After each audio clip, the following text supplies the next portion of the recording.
But back to this, the balance of power rests on this election, and both presidential candidates are using this final stretch to prioritize the biggest ballot battlegrounds. Say that 5 times fast. Joining me now to break it all down is Chair of the Republican National Committee, Michael Whatley. Michael, good morning to you. I'm curious this morning, waking up, are Republicans pleased with Donald Trump's performance last night?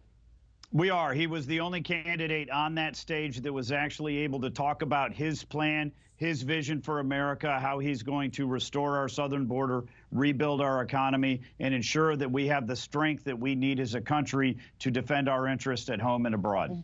You think he offered enough substance last night? I mean, you could say that about both of these candidates. Was it more style than it was substance? Do you think last night was advantageous for American voters, especially those who don't know who they're going to vote for come November? What I would say is that Donald Trump was able to, despite the fact that he was fighting both Kamala Harris and the moderators, deliver his vision for America, what he's going to do, and talk directly to the American voters about the issues that they care about. Kamala Harris, on the other hand, dodged every single question, refused to put anything in terms of her plan on the table, and really spent her entire night just attacking Donald Trump. I don't know if you were plugged into show. I was just talking to Bill O'Reilly, the segment before this. He said he thinks Donald Trump needs a second debate, that last night didn't do him any favors. Are Republicans hoping there's a round 2 of what we saw last night? We'll certainly take a look at it. I think that any opportunity that Donald Trump has to talk directly to the American voters is a great opportunity. But certainly we would want to make sure that we don't get ambushed by the moderators the way that we did with ABC. I have to give the CNN moderators from the first debate a lot of credit because they played it straight, and I think they provided a service to the country that the ABC moderators from last night absolutely failed to do, and they just showed themselves to be the partisans that a lot of people thought they were going to be going into the debate.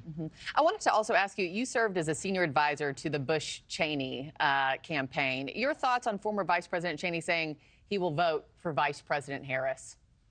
Well, it's certainly disappointing, and it's one less vote that we're going to be able to get out of Wyoming. Look, the Republican Party is the most unified that we have been in generations. What we saw at the convention up in Milwaukee was a party that is completely on the same page and is united behind Donald Trump's America First agenda and wants desperately to help the middle class and help every American family succeed, which you're not going to be able to do if we go down the same road, continue down the same road that Kamala Harris and her administration have been on for the last 4 years. Well, we have 55 days till the big election day. We'll see what surprises are in store for us in that time. Michael Whatley, as always, thanks for joining the show this morning.